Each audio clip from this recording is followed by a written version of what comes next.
Саламатсыздарбы, эфирде Ойордо программасы.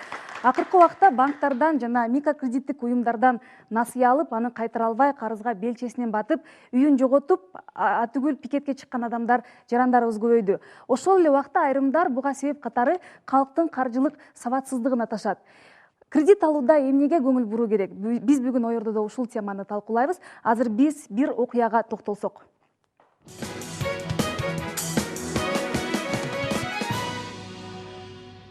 Кыргызстанда 24 банк, 161 микрокредиттик компаниялар бар. Алар ишкерлик кылууга, үй, автоунаа, эмерек алууга, чакан бизнес кылууга, күрөө менен, күрөөсү жокта толтура кредиттин түрүн берип келишет. Айрым бир эсептер боюнча Кыргызстандын 90% эли ар кандай максаттарга азыр кредит алып пайдаланышат. Ал эми өмүр бою базарда соодагерлик менен алектенип келген Абазбек Садыков да 2009 жылы банктардын биринен 25 000 АКШ долларын бир тууган эжесинин Асанбай кичи районунда жайгашкан 3 бөлмөлүү үйүн күрөөгө коюп насыя алган. Бирок базарда соода кылган ордун базар ээлери 3 айда реконструкция кылабыз деп 2 жылда араң бүтүргөндүгүнөн улам банкрот болгонун айтат. Мен иштеп аткан 20 000 АКШ долларынан элге таратып, материал берип, кайра жыйналбай калдым. Ошон менен банкада тура албай калдым, 20 000 доллар акчамды ала албай калдым. Базар болсо 2 жылдан кийин бүтүп берип, кайра бүткөн 2 месте берди, 2 месте ар бирине 5 000 доллардан төлөп атат. Мен ага төлөгөнгө чамам жок, же жумуш жок болсо. Анан бул ошо эжемдин баласы жээним, эми силерге жардам болсун деп мен Кореяга барып иштеп келейин, кичине болсо акча таап салып турайын деп Кореяга кетип, адам тааныгыс болуп кайра келди 1 айдан кийин эле. Анын акыбалы да азыр аябай оор. 1,5 000 долларга бир аппарат алып, түн күз уктаганда ошол аппаратты мурдуна так уктайт да. Жалпы аянты 68 квадрат болгон бул үйдүн базар баасы 80 000 доллардын тегерегинде болсо, банк аны 36 000 долларга күрөөгө койгон. Азыр алар банк менен соттошуп жаткан мезгили. 25 000 доллардын ичинен мен 10 000 долларын төктүм. Бирок азыркы күндө менин кайра карызым 22 400 доллар төгүшүм керек. Кайра дагы. Ал Кыргызстандагы банктардын кредити абдан кымбат жана оор шарттарда берилгендигинен улам, кредиттердин негизги максаты болгон элди жакырчылыктан чыгарбай эле, кайра тескерисинче жакырчылыкка түшүрүп жатат деп ойлойт. Кредит алып төлөй албай калып өз жанын кыйганда учурлар көп экенин белгилеп, эгерде банк ушундай банкрот болгон ишкерлерге жеңилдиктерди берсе, жакшы болорун айтат. Биринчи соттон алса банк. Соттон алган мага мүмкүнчүлүк берсе, айына бир 2 000 болобу, 3 000 болобу төгүп турат элем да. Сом мененби? Сом менен. Азырынча бир 6 айга, 1 жылга. Анан эми мен жалгыз эле кыйналган жокмун. Азыр Кыргызстанда 80-85%, даже 90% эл менин акыбалымда эле жүрөт. Мендей эле да. Анан ошону банктар бир туура чечим чыгарып, ошолорго бир көңүл буруп койсо. Гулянора Каныбекова, Асылбек Мейманов, Ойордо программасы.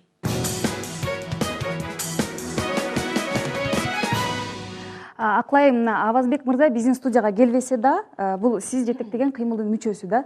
Ал кантип ушул абалга кириптер болуп калды? Кайсы банктан кантип насыя алды эле да? Бул Абазбек Садыков Абазбек Резка банктан алып, Алам үйдүн базарында 12 жыл соода кылганда, бул ага чейин бул банктан экинчи жолу алган кредити 1100 доллардан төлөп турчу экен. Бир күн да кечиктирбей, саатында алып барып турган, бирок ушу Алам үйдүн базарындагы баягы кайра жаңы бир силерге ылайыктуу кылып контейнерди коюп беребиз дегендиктен, бул адам ошо товарлардын баарын потерялга таркатып, анан элден ала албай калган да.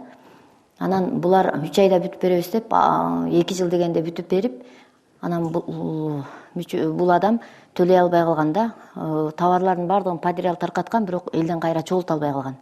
Ошол себептен азыр Абазбек мырзага окшогон кыймылдын мүчөсү канча адам бар силердин катарыңызда? Азыр бизде Кыргызстан ушу 7 область боюнча 30 000 адам бар да. Бизде толук бүт данныйлары бар. Бүт өздөрүнүн телефондорун берген, ушу кыйналып аябай айласын таппай аткан карыз болуп калган адамдар да. 30 000 деп жатасыз. Алар баары эле насыя алып, үйлөрүн жоготкон, кайтара албай калган, Алардын негизги талабы эмне? Кубанычбек мырза, сиз айтып кетсеңиз. негизги талаптар кандай? Мен Абазбек боюнча да кошумча кылып кетет элем. Бул киши жакшы иштеп аткан, бул үй бүлөнү жакшы билем. Булардын 3 жакшы оптовый контейнери бар болчу Аламедин базарда. Андан сырткары 2 дүкөнү бар болчу. Бирок жанагы реконструкциясы 2 жылга созулуп кеткен убакта ошол банктарда биз мурун кабыл алган мыйзамдар боюнча жанагы үстөмдүк төлөмдөр, штраф пенялар аябай жогору болчу. Ошол 2 жылдын ичинде штраф пенялар ошол эгерде мисалы үчүн $20,000 алса, алар штраф пенялар $40-50 миң болуп кеткен. Анан бул эле бир жалгыз эле бир банктан алган эмес, бир 2-3 банктан алган, микрокредит компаниялардан алган. Ошолордун да жанагы үстөк пайыздарды аябай жогору болуп кетип, мына банкротчулукка учурап калды. Эч кандай өзүнүн күнөөсү жок. Алар алып атканда төлөй алабыз деп алышкан да, же карап алышабы документтерди? Мен жооп берип койсом ошо боюнча. Биз бул кредит аларда бул киши кирген экен. Базардын администрациясына кирсе, силердин местоңар эч кандай алынбайт, иштей бергиле дегендиктен бул барып алганда, мисалы ошо Салымбековдун базары бул 1 жылга договор берет. 1 жылдан кийин кайра жаңыртып турушат. Ал 1 жылдын ичинде ал жерди бузуп койгондон кийин булардын өздөрүнүн менчиги, биз булар менен соттоштук, бирок биз жеңе алган жокпуз.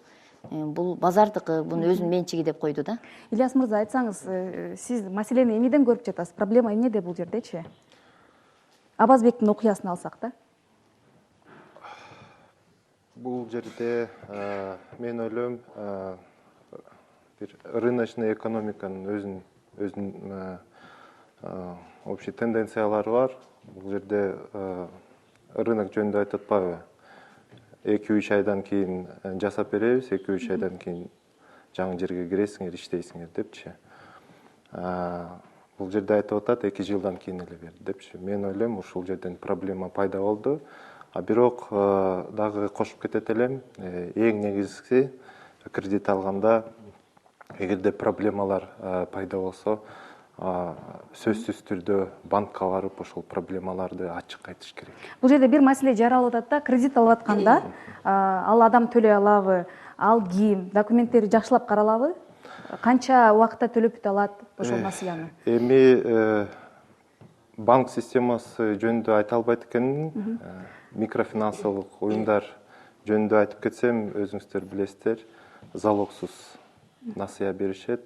Албетте карашат, төлөй алабы, төлөй албайбы.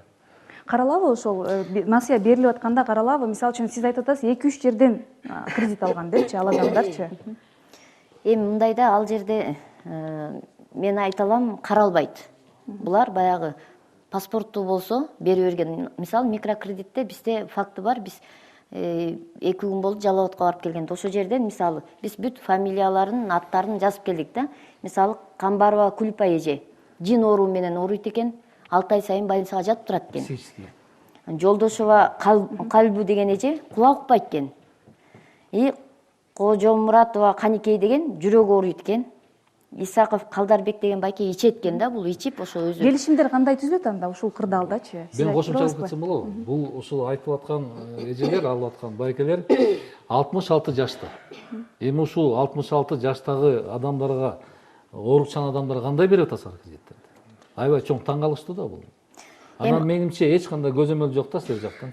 Мындайда ошол эле Мөлбулактын филиалынын директоруна бардык. Султан деген бала экен. Барып ошол жерде дагы Султан суроо берди тигил эжеге. Жолдошова Калбы эжеге суроо берди. Акчаны алып 150 миңден 450 миң берген экен үчөөнө. Ошол жерден суроо берди. Сиз эмне кылдыңыз эле деди эле, уялдым деди. Анан уюңуз каякта десе, укпайт экен кулагы. Мен жаңгак чагып азыр проценттерин төлөп атам деди да. Анан биз Султанга суроо бердик. Эмне үчүн бул кулак укпайт экен? Мына сен өзүңө мына далил болуп атат. Бул башка суроо, сен башка суроо берсең, бул эже башка суроону берип атат дедик. Эмне себептен Ильяс мырза ушундай кырдаал түзүлүп калды да? Чын эле келишимде паспортун алып эле анан бере беришеби? Эми бизге мындай деп айтты да, Султан айтты, мен ага суроо бердим, эмне үчүн минтип бердиңер десек, булар айтат, эми паспортун алып келип атса. Даже заявление жазгыла, арыз жазгыла десек, арыз жаза албайбыз дейт. Кол койгондо бир эже мынтип плюс кылып коюп атат да, колдучу башка кое албайм дейт. Ушундай фактылар бар да, бизде далилдер бар да.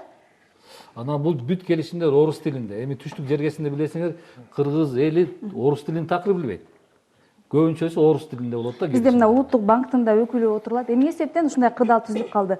Банктар, микрокредиттик уюмдар келишим түзүп атканда караш керек да. Биз азыр мисалы үчүн элдин каржылык сабаттуулугун көтөрөлү деп жатабыз, бирок жоопкерчилик эки жакта тең бөлүнгөн да.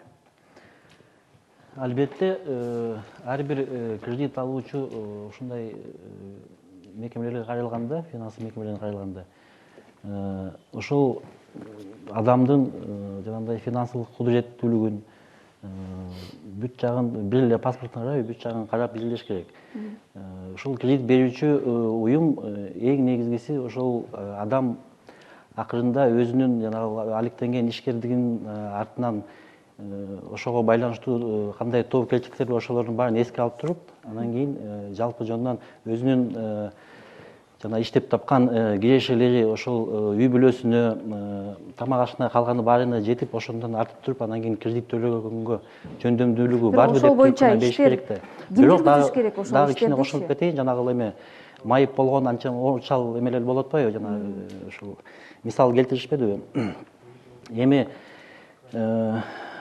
албетте ошол кредит берүүчүнүн өзүнүн жоопкерчилиги, өзүнүн тобокелдүүлүгү, ошол кандай оорусу бар, кандай майып бар, ошону карап берсемби, бербесемби деген өзүнүн жоопкерчилиги. Бирок эми оорулар ар кандай да, жанагындай тияк биягы чектелген эмелер, мүмкүнчүлүк чектелгендер тоже ар кандай. Анан ошондой болду деп эле аларды баягы элден сыртка чыгарып коюп эле, совсем сенин эч кандай укугуң жок, эчтеде отургандай андыгы сот же мындай эмес. Бирок ал эметпесе тоже иштебесе, болбойт, мисалы жумушу жок болсо да, анан чындап эле орукчан болсо, ал акчаны, кредитти эптеп эле берип коюп, анан кийин ал карызга баткандан кийин үйүн алып алып же башка нерселерди алуу болуп атпайбы? Эгерде ошондой жана майыбы же оорусу чын эле абдан мындай эме олуттуу болсо, эгерде ошол кредитти алгандан кийин ошол кайта кайтарып берүүгө тоскоолдук келтире турган жок, көзү жетпесе, албетте, конечно, андай кишилерге бербеш керек. Мындай.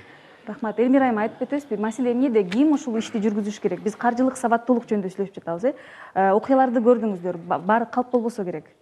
Эми мен биринчи кезекте айтат элем, бул чоң көйгөй. Мен өзүм депутат катары мына ушу элдик кыймыл, насыялар берүүчү мага да кайрылышкан, жеке жарандар да кайрылышкан. Муну мен ушу парламентте дагы мына ушу банктын өкүлдөрү, микрокредиттик компания, коммерческий банктын өкүлдөрүн чакырып туруп чоң талкууга алганбыз. Анан ошол жерде эки жаат болуп айтышуулар да болду, чын эле да. Эми мен ушу анализдеп көрүпчү бүгүнкү күндө ушу эң негизги бирден бир себептердин бири, мага ар бирини мына калп айттырбайт бул мырза, ошо жетекчиси ошо кыймылдын, Кубат мырза. Ар бирин документтерине чейин карап чыктым. Ушу эмне себептен ушу баары эле чынбы, баары кредит алышкан? Мындай да, эң биринчи кезекте бул кайрылып жаткан жарандардын юридикалык сабатсыздыгы жогору. Бир. Жогору ошо келишимдин шарттарын карабай алышкан. Проценттик ставкаларын карабай алышкан. Мөөнөттөрүн карабай алышкан да, чын эле ушу көп эле кайрылып көбүн документтерин карадык да. Анан экинчи мисал, бул жана бизге келген жарандардын кээ бирлери бир ар кандай кырсык себептер менен жашнакай төлөп келатып эле, анан бир кырсык болуп тигиндей мындай бир случайлар болуп калып. Анда бирок ошол коюлган талаптар туура эле экен да. Случайлар болуп калып, анан төлөй албай калгандар фактылар да бар. Анан үчүнчү, чын эле мен ушу палатада да, комитетте да көтөргөнмүн, биздин мыйзамдуулукта көп мүчүлүктөр кеткен. Ушу проценттик ставкаларды көзөмөлгө алган улуттук банк иш алып барган эмес. Мына ошол күндөрдө, мына 3-4 жыл мурун проценттик ставкалар 100-120% болчу. Бул эми кредит деген бир муктаждыктан келип чыгат, экономикалык бир кырдаал түзүлөт. Анан биздин көбүнчө мага кайрылгандар ушу акчачы апалар, жүдөгөн энелер, эжелер, ушулар ушу кырдаалдын себебинен барып анан ушуга туш болушту да, үй бүлөсүнө, бала чагасына жардам берем деп алды. Булар деле жыргаган жеринен алган жок. Мүчүлүктөр кеткен. Бирок мен ошол депутаттар улам эле айтып келет да, комитеттерде улуттук банк көзөмөлдөбөй жатат, жакшылап көзөмөлдөйт. Ошол үстөк пайыз дагы жогорулап кетип атат депчи, же ылдыйлаш керек деп. Сиз кандай ушуга кантип жооп бере аласыз да? Бул жерде мындай да, ошол пайыздык чендерди улуттук банк өзү коюп берип, же ошол эки жактын жана кредит берүүчү менен кредит алуучунун ортосунда ошол пайыздык чендерди коюп же ошого кандайдыр бир дагы башкача катышып же кийлигишкөнгө мыйзамда укугу жок, мыйзам боюнча. Андан да Ал башка эмне иш мыйзам боюнча тыюу салынат. Анткени эмне үчүн мындай? Анткени жарандык кодексте жана банк мыйзамдарында түздөн-түз жазылган. Бул мамилелер ошол банк деп коелучу деги эме жакты. Банк менен ошол кредит алуучунун ортосундагы жарандык кукуктук мамилелердин негизинде гана түзүлөт деп. Бирок жана айтып кеткендей, чынында эле эң башында эң чоң көйгөй ушу финансылык сабаттуулуктун төмөндүгү, если мындай башкача айтканда практически жоктугунан келип чыкты да. Азыр мындай талкуулап атабыз. Баардыгы эле жоопкерчилик келип, элдин өзүндө болуп калды да, күнөөчү кайра элечи. Алар сабатсыз, келишимди караганда карап алыш керек эле деп сиз ушуга макулсузбу? Күнөө бир гана ошол бир тараптабы? Жок, мен бул боюнча мен элди эч убакта күнөөлөбөйм. Себеби эл айла жоктон, жумушсуздуктун айынан мына базарларга чыгат, бирок сооданын жоктугунан булар эптеп элди өздөрүнүн бала чакасын багыш үчүн алды. Булар деле алып туруп кандайдыр бир анткени ушул мейли эл сабатсыз болсун, берип аткан ошол эле эксперттер эмне үчүн алар байкабайт да ушул нерселерди түшүндүрүп айтпайт. Эгер төлөй албай калсаңыз, анан булардын дагы бир чоң күнөөсү эл күнөөлөштөн алысым да. Булардын дагы бир чоң күнөөсү мына микрокредит компаниялар 6 адамды бириктирип башын. Мисалы 6 адамды бири үчөө төлөй албай калса, үчөөнүн үйүнө жиберип коет да. Үчөө барып тытабы, урушабы, талкалайбы, алып чыгып бир нерсесин сатабы, эптеп баягы эмне десе бири-бирине залог дейт да. Эч убакта кыргыз бири-бирине залог кылган эмес, кыргыз эли бири-бирин. Анан бул жерден дагы микрокредиттердин аябай чоң күнөөсү бар. Булар эгер алган киши төлөй албай калса, кызынын үйүнө барып, кызынын кудагыйына барып, кудасына барып, келининин ата-энесине барып, ушундай кандайдыр бир чоң нерселерди, чоң көйгөйдү жаратып атат да. Коркутуу, үркүтүү, машинага салып кетүү, барымтага алуу деген нерселер бизде фактылар бар. Ал боюнча биз дагы видеолорго тартып келгенбиз. Телефон чалууну угуп койсок азыр. Сурооңузду берсеңиз болот, өзүңүздү тааныштырып. Саламатсыз. Мен Ноокаттан чалып атырмын. Ана банк кредитке барып, менен акчаларымды барып, баардык документтерди берип тайындагандан кийин келип көрүшүп туруп алып, отказ этип туруп алып, документтерди толтуп акча кол коюп акча алыш эле калды да. Кийин бул документтерин кайтып бербей койду да. Унда эми кандай болот? Кийин бир жерден чыгып калып бир чатага түшүп Мындай жеке суроо экен. Калсаңыз жооп берип койсоңуз болот. Суроо документтеримди кайтарып беришкен жок депчи, баарын тапшырдым кредит алууда деп. Андай болушу мүмкүн эмес, чынын айтканда бул мыйзамга жатпаган нерсе. Мен кошумча кылып кетсем болобу? Негизи бүт ушул кредит берүүчү мекемелер аябай кандай бир элге жаман мамиле кылышат. Элди өзүнүн аябай кемсинтип. Анан сиз азыр айтып атасыз, ушул элдин сабатсыздыктан болуп калды депчи бул окуя. Мисал үчүн мен силерге мисал келтирип берейин, Германия, Япониядачы. Германия, Японияда элдин сабатчылыгында биз ойлойбуз аябай жогору депчи. Бирок аякта Бизге салыштырмалуу. Ал жерлерде банктарды аябай көзөмөлдөйт. Банктардагы алып аткан насыяларды аябай көзөмөлдөйт. Эгерде банк түзүп, мисал үчүн бир мисал келтирип берейин, Японияда кандай кредит берилет. Эгерде келип туруп мен кредит алам деп бизнес планын алып келсе, биринчи банк аябай текшерет. Ошол эле насыя алуучуга бүт жанагы өнөр жай түзөм десе ошол жабдууларын, поставщиктерин таап берет, рынок сбыта таап берет, жумушчуларын таап берет. Анан ошого эгерде макул болсоң деп туруп, эгерде макул болсо, ошондо берет кредитти, ошондо да бергенде жылдык пайызы 1% же 0,2 төмөн пайыз менен берет. Анан бергенде 40-50 жылга берет, 10 жыл эчтеке төлөтпөйт. Бизде да азыр бир аз кошуп берейин. Бизде мисал үчүн пайыздар мына 36 кылып койду, 36 менен чектеп койду, плюс 20% эме бар. Пеня штрафтар бар. Бизде ошол себептен чакан ишканалар иштебей, айыл чарба иштебей, жумушсуздук болуп атат. Эң негизгиси себеп эмне үчүн эл алып атат? Эл айла жоктон, жумушсуздуктан эмесин алып атат. Сейтек мырза, түшүндүрүп кетсеңиз, азыр мында азайтыш керек деп атышпайбы? Азайтыш керек, көп жылга созуш керек. Биздин экономика кандай иштейт, эске алып, ошону бизде мүмкүнбү? Жакын каралыкта. анараак жооп берейин. Биринчиден сиз айтпадыңызбы, Абазбек мырзанын сюжети боюнча эмне себептен ушул кырдаалга бул адам келди деп. Өзү айтып кетти, мен кредит алгам, 3-4 жылдан бери айткандай эле кредит РСК банктын обслуживание кредит алып иштеп келатканмын жакшы эле. Бирок тилекке каршы жанакы базар уюму жабылып калгандан кийин мен товардын баарын элдин кырына таратып кайра чогулта албай калдым. Бул жерде эң негизги маселеси бул элге берип туруп кайра чогулта албагандыгы. Анткени дегенчи бул ошол акчаны товарды башка бирөөгө сатып эле акча топтоп жапсак мүмкүнчүлүгү болмок окшойт деп ойлойм да.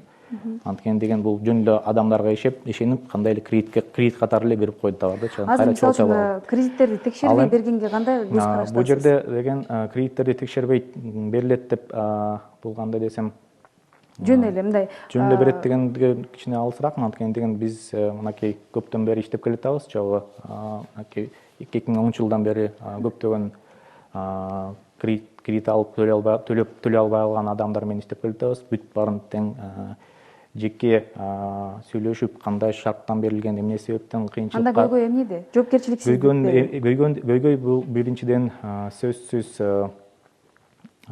кээ бирде кредит туура эмес иштелип калган. Ошондой эле эми ар бир адам өзү кандай десем жакшы ниет менен ушул ишке оборотко салып жиберип же иштеп акча кайра таап алып кайра кайтарып берем деген ой менен эле алат.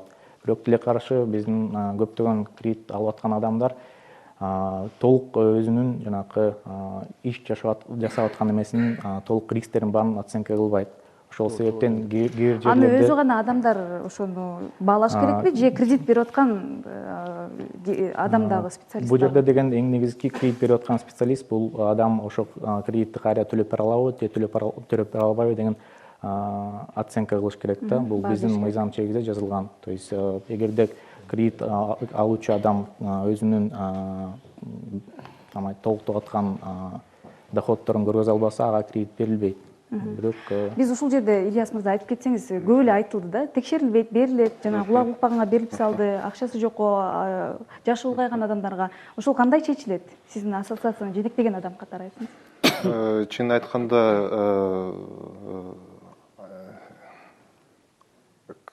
кредит берип атканда ар бир моментти карап чыгышат. Эмне үчүн дегенде ошол эле финансылык уюм кайтаргысы келет, ал дагы кичине пайда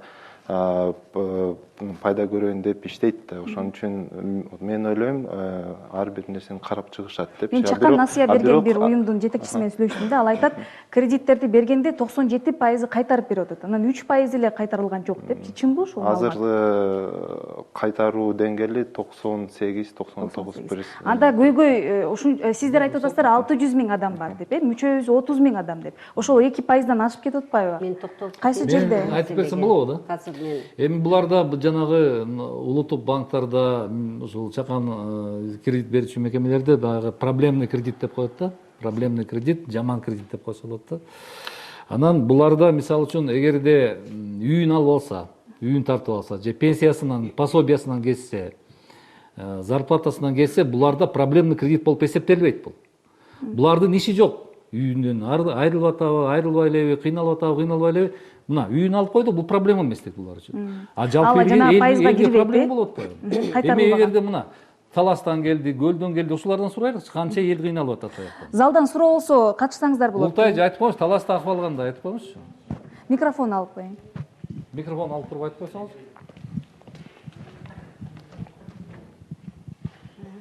Мен Талас областынын координаторумун. Талас областында азыр почти 90% кыйналып атат элдерчи.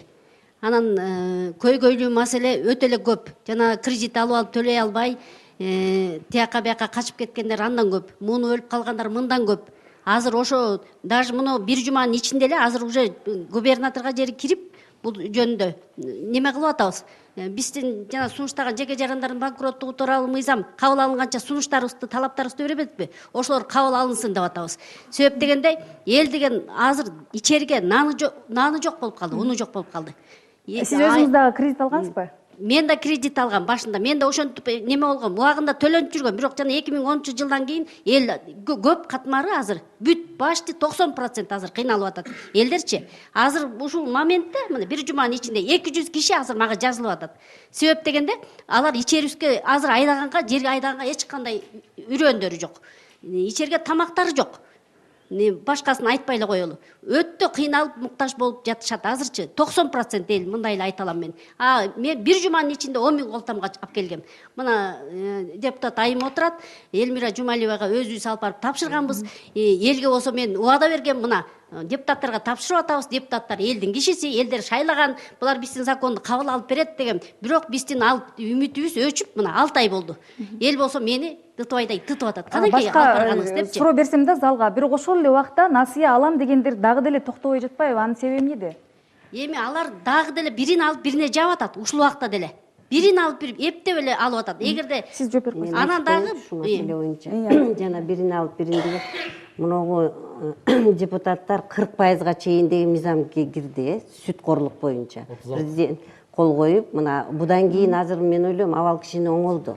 Анан жана бирин алып бирине деген болсо мындай бар болчу чын эле. Микрокредитный компаниялар ушу история тарыхын текшербей эле калаган. Сен жабасыңбы, ала бер тияктан. Тигил бере берет, тигил жаба албай тигинсинен алат. Ушундайлар да бар болчу. Бирок бүгүнкү күндө да мыйзам бар.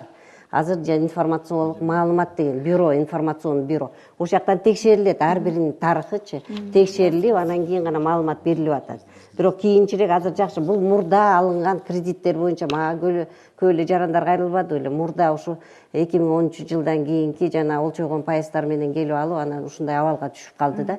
Анан жанагы мыйзам боюнча чын эле мага мына пакет документтердин баарын алып келди. Булар полностью эле российский эменин мыйзамдарын алып келиптир. Анын баарын мыйзам бир күндө эле жаралбайт. Мында туура түшүнүш керек. Анткени биздин ар бир мыйзамды карап чыгып, ар бирине толуктоо киргизип, бизде бар мыйзам, аларда жок, аларда бар мыйзам, бизде жок.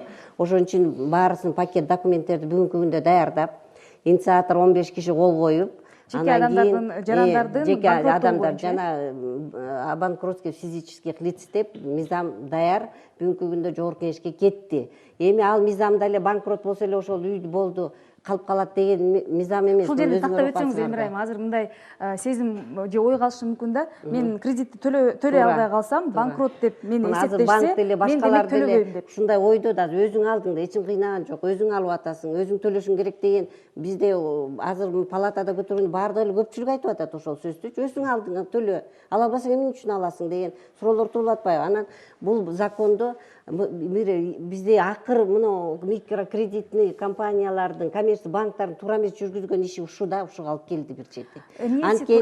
Анткени булар караш керек болчу, бизнеси барбы, артында кантип төлөйт булар, канча мөөнөткө берип атабыз деп, процент ставка ушулар төлөй алат. Бир үйү барбы, алат.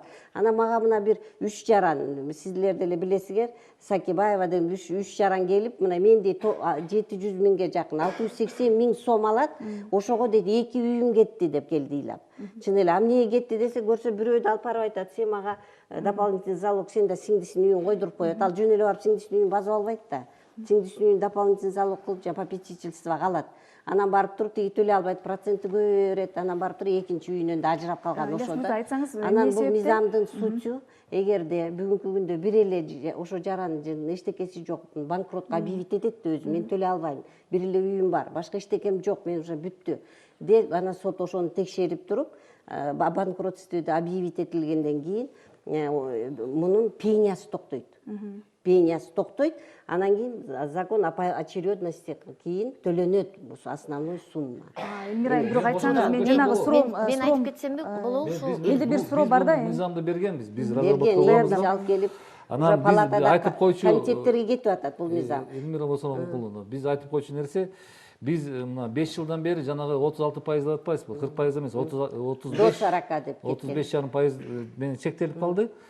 Бул дагы ушул элдик кыймылдын күчү менен, эмгеги менен кирди бул мыйзам. Ошон үчүн ошол учурда мына биздин эжелер, апалар улам чыгып атып площадька, митингдерди уюштуруп атып, ошол мыйзамды кабыл алдырдык сүткорлук боюнча. Андан сырткары жанагы 20%дан эмеси штраф пенясын ашпасын деп буну да киргиздирдик. Буну да кыйкырып атып, өкүрүп атып биздин аябай чоң эмгегибиз кетти. Анан жанагы биз талап кылганбыз, акыркы үй жашап аткан жалгыз үй алынбасын. Бул мисалы үчүн Бул Россиянын турат. жарандык кодексинин 446 Ошол мыйзамга беренесинде бар. кирди. Ошону талап кылганбыз. Азыр Бирок коомдук ал болду, каралбай Биз атат. улуттук банкка Андан полный сырткары. пакет даярдап туруп жөнөткөнбүз. Мына бүгүнкү күнгө чейин ответ жок. Анан мен дагы айтып кетчү нерсе болуп атат да. Азыркы кандай бир банктарга барбасак, микрокредиттик уюмдарга барсак, ломбардка барбасак, бүт баары айтып атышат. Биз бүт баарыбыз мыйзам чегинде иштеп атабыз. Мыйзам бар. Мыйзам бар. Мыйзамдан чыга Мыйзам албайбыз. булар получается мыйзам чегинде элдин баарын кыйнап атат. Ошон үчүн биз жогорку кеңешке улам эми бизде каттар толтурат. 5 жылдан бери бүт депутаттарга кайрылып чыктык. Эч кандай жыйынтык мындай. Азыр мыйзамды Чечүү мына кадамдарга улуттук банктын барган жок. кароосуна жөнөттүк деп жатат да. Эмне болду ошол мыйзам? Банкроттук боюнча. Мындай да, бул Мыйзамдын тагдыры жооп берип койсун азыр. Ушу кардарлардын укуктарынын корголушуна арналган мыйзамдар 1,5 жыл мурун эле бир тобу кабылданып азыр иштеп жатат анын баары. Жанагы жалгыз үй, күрөөдө отурган жалгыз үй жарандык кодекске кирген, күрөө жөнүндөгү законго кирген, жана башка жанагы карыз болуп калганда мурун эгерде ошол карызын төлөй баштаганда жана проценттер менен жанагы айымдык туумдар ошолорго эле кете берип кредит ошол ордунда эле тура берсе, азыр биринчи очередь кредиттин өзү жабыла баштайт. Бул мыйзамчы азыр жогорку жогорку кеңеште даярдалганчы. Жанагы жарандык кодекске силер киргиздиңер, жогорку кеңеш киргиздирди. 309-беренеге эң биринчи төлөмдөр негизги суммасынан кетсин депчи, основной суммасынан кетсин деп. Бирок булар жанагы апрелден баштап алынган кредиттерге тиешелүү болуп атат. Азыркы болгон күйгөй ошол апрелге чейин мурунку жанагы Акаевдин учурунда, Бакиевдин учурунда кабыл алган мыйзамдар боюнча ошол боюнча элдер сазга батып калды. Андан дагы бир мен бул маселе аябай чоң маселе. Мен дагы ломбардтар боюнча айтып кетишим керек да. Биз азыр ломбардка токтолобуз да. Сиз юстиция министрлигинин өкүлү катары айтсаңыз, биз жана күрөө, текшерүү деп атпайбызбы? Күрөөгө кантип коюлат? Анан улам эле башка кредит ала берсе болобу? Бир эле адамчы? Негизи борбордук күрөө катта кеңсеси кыймылдуу мүлк күрөөлөрүнүн бирдиктүү мамлекет реестрин жүргүзөт. Анан күрөө берүүчүлөр негизи баягы пакет документовду даярдап, клиенттер даярдап эметкенде ошол жерде маалыматты биздин бирдиктүү мамлекеттик реестрден алса болду, выписка түрүндө. Ошол жерде белгиленет да баягы бул күрөө коюлган. Мүлк күрөөдө турабы же турбайбы деп. Ошонун негизинде баягы башка кредиттерге чечип Күрөөдө турган мүлк азыр канча саны статистика боюнча? Эми кыймылдуу мүлк боюнча 200 миңден ашык го дейм. Кыймылсызчы? Кыймылсызчы? Кыймылсыз аны госрегистр эми жүргүзөт, ошон үчүн алардын эмесине жооп бере албайт. Сиз мындай ошол күрөөгө коюлган мүлктү анализдеген адам катары мындай кырдаалды кандай сүрөттөйт элеңиз? Көйгөй эмнеде болуп жатат? Эми жантан бери айтылып атат, баягы банк менен клиенттин ортосунда түзүлгөн келишимде эми баягы кол коюлат убагында эмекең, может быть, жанагы бияк айтып кеткендей киргизтер окубай кол коюп алабы же окуп кол коебу, эми бирдеме. Түшүнүктүү. Демек дагы эле жана сабаттуулук жөнүндө. Бизде бир видео бар, ошону көрсөк азыр, андан кийин талкуубузду улантсак. 15 апрелде жана пикетке чыгып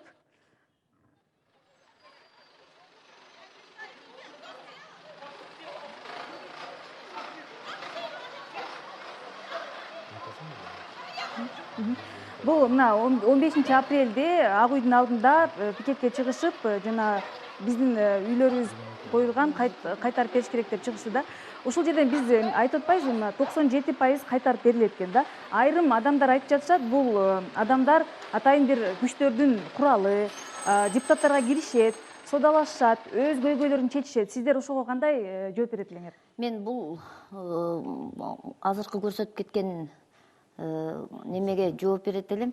Бул боюнча дагы аябай бул азыр башталыш эле. Азыр ар кандай үчүнчү күчтөр элди ар кандай бир бул кредитиңерди жоебуз. Силер бул система түп тамыры менен өзгөрүлмөйүнчө силердин кредитиңер жоюлбайт деп чакыруулар, кандайдыр бир үгүттөө иштери жүрүп атат бардык областтарда. Азыр ошол боюнча дагы элге түшүнүп берип атабыз. Чынында эле Бакиевдин Акаев кеткенде деле бул маселе чечилген эмес. Азыр эми ушул көйгөйлөрдү колдонуп, анан бир популисттик мыйзам чыгып калат же болбосо популисттик билдирүүлөр болот деп коркпойсуздарбы? Эми коркобуз аябай эле. Бизге эми азыр ошондой бир жаңжалдын, ошондой бир ыз чуунун кереги жок. Себеби дегенде дагы деле ушул карапайым элдин балдары, карапайым эл жабыркайт да. Биз ошо биздин мисалы жеке оюм ошол да. Мисалы азыр ар бирибиздин балдарыбыз мына 22-25 чыгып калды. Биздин ушунчалык кыйналып атканыбызды элдин бардыгынын эле ата энелери кыйналып ийилип атканын көрүп атат да балдар. Балдар кызыл кандуулук кылып ошого кошулуп кетип, кандайдыр бир жаңжал чыгып кетеби деп коркобуз да. Бизде телефон чалуу бар. Сурооңузду берсеңиз болот. Алло, саламатсыздарбы? Саламатсызбы. Мен мисалы улуттук банктын өкүлүнө, банктын өкүлдөрүнө суроо бергим келип атат да. Азыр кредитти болсо токтотуп койдуңар, камбуугандай кылып туруп. Тиги жанагы мисалы Доскредит банктан алып жүргөнбүз, кейси банктан мурда кредит алып жашап жүргөнбүз да. 22% менен, 24% менен. Азыр доллар менен да, сом менен да кредит бербей калдыңар. Доскредит банк айтып атат, вообще бере албайбыз. Тиги улуттук банктан жана Шишевдин немеси боюнча 12% коюп атат деп. Улуттук Кайсы кредит жөнүндө айтып атасыз? Азыр эл деген неме менен жашап атат да, кредит менен. Эгер кредитти азыр криз убагында бербесеңер, анан азыр бааңар процентиңер 35-36% азыр. Ошо менен жашап көргүлөчү. Дүйнөдө жок проценттерди коюп атсаңар. Мурдагыңар деле көп болчу, 22-24%. Рахмат сизге. Жөнөтүп коесузбу? Кредиттер чындап эле азайдыбы берүү? Кредиттерди токтотулдубу? Эми кредиттердин пайыздары боюнча башынан эле банктарда кредиттин пайыздары азыраак болуп келген. Жана микрофинансылык уюмдар пайда болгондон баштап алардын проценттик чендери эмне үчүн кыйла жогору болуп келди. Анткени жана ошол элдин дагы кичине чети чыгарылып айтылып кетти. Анткени ал жерге кыздар келип кредит сурап алайын десе, жанагындай күрөсүз деле алса болот. Анан жанагы коюлуп аткан таламдардын абдан кыйла ылдыйраак болушу да. То есть мындайча айтканда таламдар кичине жеңилдетилген таламдар да. Анан ошончолук тез алса болот. Бирок ошол кредиттердин өлчөмү кыйла чакан. Ошол чакан кредиттерди тез түрдө жанагындай бергенде ошондо ошол калдарга тигилер түшүндүрчү да. Мына сен эмеңди көп биз изилдебей, жеңилдетилген таламдар менен сага тез түрдө андай чакан эмени берип атабыз. Сенин чакан ишкердигиң. Залдан да суроо бар да, сизден башка сиз берсеңиз болот. Саламатсыздар. Менде негизинен суроо депутаттарга да, мынакей азыр айтып атат, ошо адамдардын баары тең өндүрүш деген жок, кредит менен жашап атабыз депчи. Ошон үчүн мына бардык эле мыйзамга такалып атат да, баягы айтылган проблеманын баары мыйзамда. Мындай көп да, ошон үчүн сиз айтып атасыз, бияктан даярдап берген нерсени эмени мыйзамды кабыл алыш оңой эмес, анын үчүн убакыт керек деп. Мына мен мисалы үчүн менде проблема кредиттерим, 2 жылдан бери жүрөм. Көп эле депутаттар менен жолукканбыз, канча сунуштар болду да. Мына аны түшүнгөн адамдар бар. Мыйзамга жардам берип, тияктан чогулткандай адамдар бар да.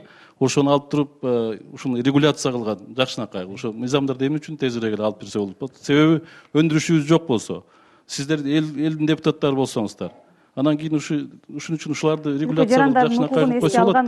Буга мисалы үчүн пример айтайын, мына Кытай эмне үчүн өнүктү? Кредитларда булар барат экен, барыпчы, кандай иштеп атат депчи өздөрү. Вот банктын представители жергиликтүү бийликтен барып анан кийин сурайт экен. Так, муну канча жасадың депчи. Мынча колдондум. Эми сага дагы мынча акча берсек, канча адамды жумушка ала аласың? Дейт экен. Анан кийин мынчалык иштеп, анан ошо жандагы көзөмөлдөр карап турат экен дагы. Аны жакшынакай бүтүрсө процентин кечип берет экен. Мына ушундай мыйзамдар бар. Түшүнүктүү, жөөтөрүп коесузбу? Чынында эле 5 жылдан бери кирип жүрөбүз деп атпайбы? Мыйзам азыр 5 жыл болгон жок. Бизге киргенине бир 3-4 ай болду, туурабы? Жок, 3-4 ай. Законду алып келип бергенине бир 3-4 ай болду. Закон. Ошону иштеп, бизде да өзүбүздүн мыйзам ченемдүүлүк регламентке баш ийебиз да. Ошону иштеп чыгып, биздин мыйзамдарга салып, целый пакет документов. Булар полностью эле Россияныкын көчүртүлүп алып келишкен да. Эч кимдей биздикине ылайыкташтырылган кыргыз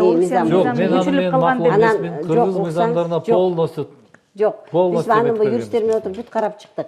Анан банкка бердик. Банктан ответ келген жок. Тем не менее, биз азыр комитеттерге чыкты. Дагы жакшы. Комитеттерге чыкты. Ар бир комитеттен өтөт бул мыйзам.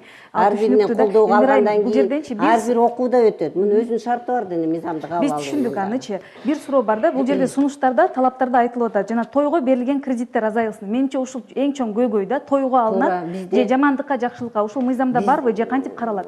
Бизде мына бүгүнкү күндө чын эле кредиттерди ушу тояшка да алып атышат.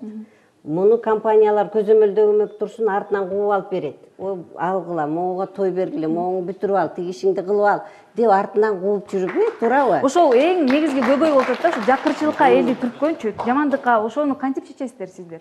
Мисалы үчүн бербей, ошондой кредиттердин түрү Казакстанда жана Кыргызстанда гана бар да, негизи анан 1 миллиард берилет экен жылыначы. Ошого эле кредит. Аны төлөй албай калат. Бирөөнү көмөм деп. Мыйзамда да кошулган мындай шарттарда. Сиз жооп берип койсоңуз. Мен чын айтканда биринчи жолу угуп атам, биз мисалы үчүн адистер артынан чуркап тойго ал депчи жаман. Негизи эле идея туура эмес да. Кээ бир жерде болушу мүмкүн, кээ бир жерде болушу мүмкүн. Жазылган бардыгы. Жок, түшүнүктүү. Кээ бир жерде Нөл булакта. Автомашина сатып алууга, той мареке өткөргөнгө, кийим кече сатып алууга, үй курууга жана ремонт кылганга. Микрокредиттик уюмдардын жоопкерчилиги, социалдык жоопкерчилиги болуш керек. Кирешеси 200 миллион. Эмне үчүн банк ушуну колдо эме ушуну барып туруп банк кылбайсыңар? Кирешеси эле таза кирешеси 200 миллионго жетип атат. Мисалы үчүн ошо жоопкерчилик жөнүндө жооп берсеңиз, эмне себептен мындай социалдык жоопкерчиликти алышпайт да? Эми белгилүү эле да, ал мисалы үчүн билим алууга кетпейт, келечекте акча табууга кетпейт, бир мындай инвестиция эмес да, тойго эле каражатка кетет, анан кийин кайра төлөй албай отуруп калышат. Жок, айдайым, кредиттин алууда как бы бир нече этаптар бар да. Эң биринчи этап кайсы максатка, экинчи этабы аны изилдеп чыгат, анализдеп кетет, кайсы акчадан жолу жокпу жоюунун? Бул жерде талаптарда дагы айтылып атат да. Анда кирешени каяктан табат? Жок, тойлорго кеткен кредиттерди. Тойлорду экинчи этабы анализдейт, клиентти анализдейт, кайсы акчадан кайтарып берет. Ошол жерде как раз ушул бүт биз бул жыйынтыкты бул суроону мындай жабабыз, бирок программабыз аягына чыгайын деп калды да. Негизги темабыз элдин сабаттуулугун көтөрүү болчу да. Кыскача сунуштарыңызды айтып койсоңуз. Менин биринчи сунушум элдин сабаттуулугун жоюшубуз керек. Ким жасаш керек? Улуттук банк ушуну бир информационный бир блокпу, бир агентстволор түшүш керек да. Биз баарыбыз эле юрист, баары эле окумуштуу, билимдүү эмес, даже билимдүүлөр деле керек болсо договор түзгөндө алдап кетишет. Туурабы? Ушундай фактылар деле бар. Мага анткени кайрылган. Мамлекеттик компания болдубу бир? Анан ар бир кредит алганда максаттуу пайдаланып, артын кантип төлөйм деген маселе тууш керек. Айда мен ушуга жооп берип коелучу. Айтып койсоңуз, азыр сизге. Саламатсыздар. Бул жерде дагы бир мындай суроо бар да. Көп эле адамдар болуп атат, мисалы азыр башка чет өлкөнүн доллардык башка валюта менен кредит алышып, анан доллар көтөрүлүп кетти, мисалы. Көтөрүлүп кеткенден ошол кредиттин төлөй албай калып атат да. Мисалы ошол тараптан бир мамлекет тараптан ошондой адамдарга, же болбосо улуттук банктар тарабынан бир ошондой адамдарга кандайдыр бир жардам көрсөтүлөбү, кандайдыр бир жардам көрсөтө турган программалар барбы? Ошондой. Биздин программабыз аягына чыгып атат да, жанагы менин берген эле суроого жооп берип койсоңуз, сабаттуулукту жою боюнча кандай иш-чаралар көрүш керек? Мындайда азыр эми сабаттуулук биринчи очередь элдин сабатсыздыгына маани бербей, бул мен суранып кетет элем ушу улуттук банктан жана микрокредит компаниялардан. Биринчи өздөрү ушул сабаттуулукту өздөрүн окутуш керек да, жоопкерчиликти. Берип атканда түшүндүрүү иштерин жасатыш. Түшүндүрүү иштерин жасатыш керек. Мына азыр сиз айтып кеттиңиз да. Эми бул элдер кандай кылып карызга баткан? Биз азыр 7 дубандыгыdır иштеп атпайлыбы? Сурайбыз. Эмне болуп карызга баттыңыз десек, алар айтат. Үйүмдү бай түшүмгө койдум дейт. Аны төлөп атып, төлөй албай калып, аз калды да, сиз айтсаңыз сунушуңузду. Иштөө тартиптерин оңдош керек. Иштөө тартиптерин булар оңдош керек да. Берип атканда ошо кредиттин компаниянын иштөө тартиптерин көпчүлүк микрокредиттер эрежелерде программа барбы, стратегия барбы? Финансылык сабаттуулукту деңгээлин көтөрүү жалпы калай калктын финансылык сабаттуулук жагынан сабаттуу болушу бул жалпы мамлекеттик нерсе да. Жалпы мамлекеттин бир эмелери, суроолору. Эмне үчүн? Анткени бир гана улуттук банк өзүнүн гана ыйгары муктары менен ошо өзү жападан жалгыз эле өзү эле бир аракет эмел кылса, бул аз болуп калат. Бирок мына мен айтып кетейин, биз улуттук банк мына түшүнүп турабыз. Азыр өкмөт, башка жакта эмелер мамлекетибизге кыйын азыр эмен жашап атабыз, кыйналган. Бирок улуттук банк кимде жоопкерчилик, кимде болуш керек? Ар бир банкпы, коммерциялык банкпы, ар бир микрокредит компанияга улуттук банк көзөмөл жүргүзүш керек. Иштөө тартиби боюнча жоопкерчиликке чакырыш керек. Бир гана көзөмөл менен чечилбейт да. Бир гана көзөмөл менен чечилбейт. Эч качан айта албайм, биздин кыргыз эл сабатсыздык деп. Мамлекет Биздин кыргыз эл деңгээли аябай эле жогору. Эмне себептен бул? мисалы үчүн эл негизичи менин дегени пикиримде да элди эл башкарыш сабатсыз керек. деп коюп эле анан кийин ошо кредиттер жакынчылыкка түртө берүү оңой да ал Элди жерде башкарыш керек. Жок, ошон Элди үчүн көзөмөл кылыш керек. Эл деген эл. Мисалы үчүн мына Германияда эгерде пайыздары сүткорлук менен белгиси 10 жылга камалат экен азыркыга чейин. Португалияда, Испанияда, батыш мамлекеттер бүт жерде. сунушуңузду айтсаңыз эмне кылыш керек? Эми ошондо Ошону мындайда үчүн мына азыр биз азыр мына сунуш кызматкерлер кылып атабыз. түшүндүрүү иштерин жүргүзүш керек. Сунуш кылып атабыз. Биринчиден бул эмне эмне себептен жаралып атат? Жумушсуздуктун айынан, айлыгы жоктун айынан. Айлыгы жок, жумушсуздуктун айына ким күнөөлүү? Кредит бербеш керекпи? Жок, кредиттин пайыздарын төмөнтүш керек. Кандай төмөнтө алабыз? Биз өзүбүздүн мына баарыңарга айтып коеюн, биздин акчабыз биздин өзүбүз мамлекетте чыкпайт. Биз Лондондон алып келебиз.